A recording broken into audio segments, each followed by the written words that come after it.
সমস্যাহীন পৃথিবী আর নির্ঝঞ্ঝাট জীবন কোনোটাই আসলে হয় না। বিভিন্ন ওঠাপড়ার মাধ্যমেই আমাদের জীবন সামনের দিকে এগিয়ে চলে।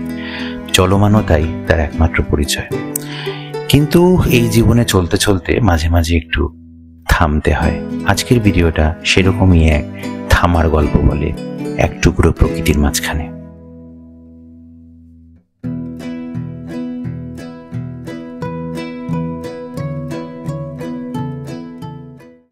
নমস্কার, আমি বংপথিক। আপনাদের আবারও স্বাগত জানাই আমার চ্যানেলের একটি নতুন ভিডিওতে।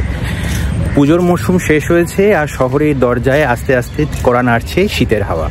এই সময় যদি আপনিও চান যে একটু সবুজ আর নীলের মাঝখানে প্রকৃতির সাথে কথা বলতে, তাহলে আমার সাথে চলে আসুন দক্ষিণ কলকাতার নীল শান্তি রবীন্দ্র সরোবর লেকে।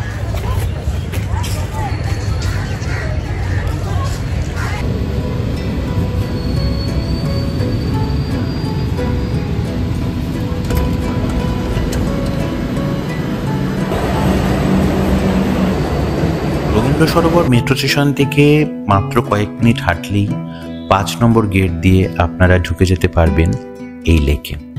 তো এই লেকে ঢুকে প্রথমেই আমি সবুজ গাছপালার পেছনে সূর্যের লুকোচুরি দেখে প্রথম প্রত্যক্ষ করি এক অদ্ভুত সুন্দর নীল জলরাশি, রবীন্দ্র সরোবর। দূর থেকে দেখলে মনে হয় যে শহরের বুকে যেন একটা আয়না পাতা আছে।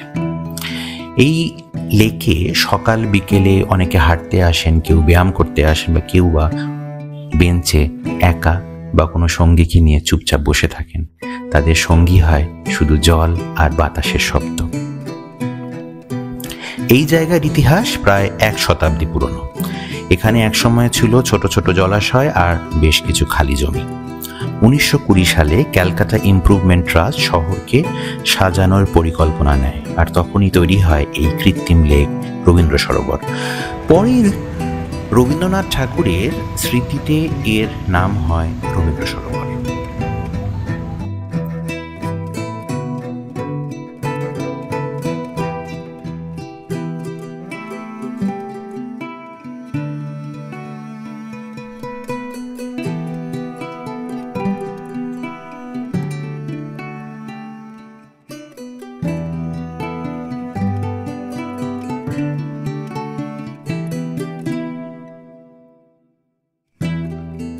আপনারা যারা পাখি দেখতে ভালোবাসেন বা পাখির শব্দ শুনতে ভালোবাসেন, তাদের জন্য এই জায়গাটা একেবারে আদর্শ জায়গা।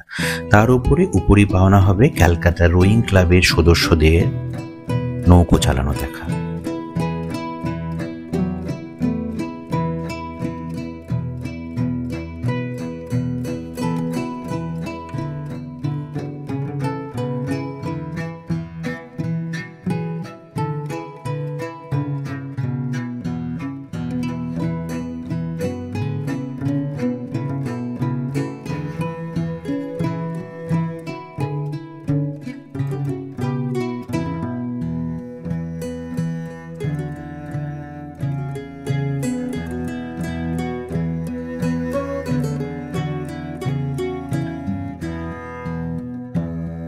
এই দেখুন, এই লেকে পরপর রয়েছে একটার পর একটা সুন্দর সুন্দর গাছ। এই গাছের এখানে একটা কিউআর কোড রয়েছে, যেটা আপনারা আপনাদের মোবাইল স্ক্যানার দিয়ে স্ক্যান করলে এই গাছের সম্পর্কে সমস্ত ডিটেলস পেয়ে যাবেন। তবে এত সুন্দর জায়গাটাকে সুন্দর রাখাটাও আমাদের দায়িত্ব। মাঝে মাঝে দেখা যায় কেউ প্লাস্টিক ফেলে যায় বা খাবারের প্যাকেট, এমনটা না করলে ভালো হয়। কারণ এই লেক শুধু আমাদের চোখের আরাম নয়, শহরের বাতাসের জন্য দরকারি এক ফুসফুস। সানসেটটা শুধু একবার দেখুন, জাস্ট অপূর্ব।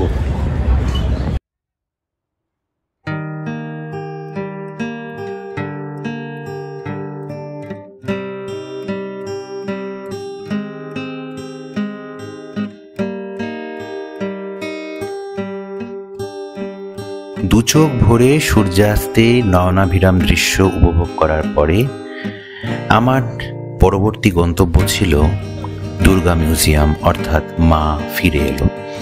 আমার ওখানে পৌঁছতে বেশ খানিকটা লেট হয়ে গেছিল, তাই মিউজিয়ামটি প্রায় বন্ধের মুখেই আমি ওখানে পৌঁছেছিলাম। তাও সিকিউরিটি গার্ডকে রিকোয়েস্ট করার পরে উনি লাইট নিভিয়ে দিলেও শাটার বন্ধ করেননি। তাই মোবাইলের আলো জ্বেলে যতটুকু ভিডিও করতে পারি ততটুকুই সেদিন পেরেছিলাম।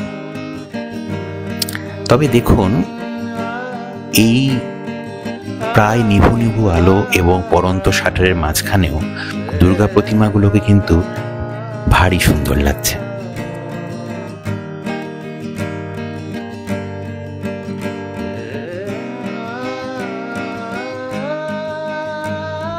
আজকে আমার এই ভিডিওটি প্রায় শেষ হয়ে এলো, তাই কার্টেন কলের আগে আপনাদের সাথে একবার শেষবার অন ক্যামেরা কথা বলে নেব। তো আমার এই মিনি ব্লগটা আজকে এখানেই শেষ করছি। এই সংক্ষিপ্ত ভিডিওটি আপনাদের কেমন লাগছে অবশ্যই কমেন্টে জানাবেন। যদি ভালো থাকে ভিডিওটি লাইক করুন, এবং যদি কন্টেন্ট ওভারঅল ভালো লাগে তাহলে প্লিজ চ্যানেলটাকে সাবস্ক্রাইব করুন। দেখা হচ্ছে পরবর্তী ভিডিও, ততক্ষণ সাবস্ক্রাইব করে পাশে থাকুন বং প্রতীকের ব্লগের সাথে।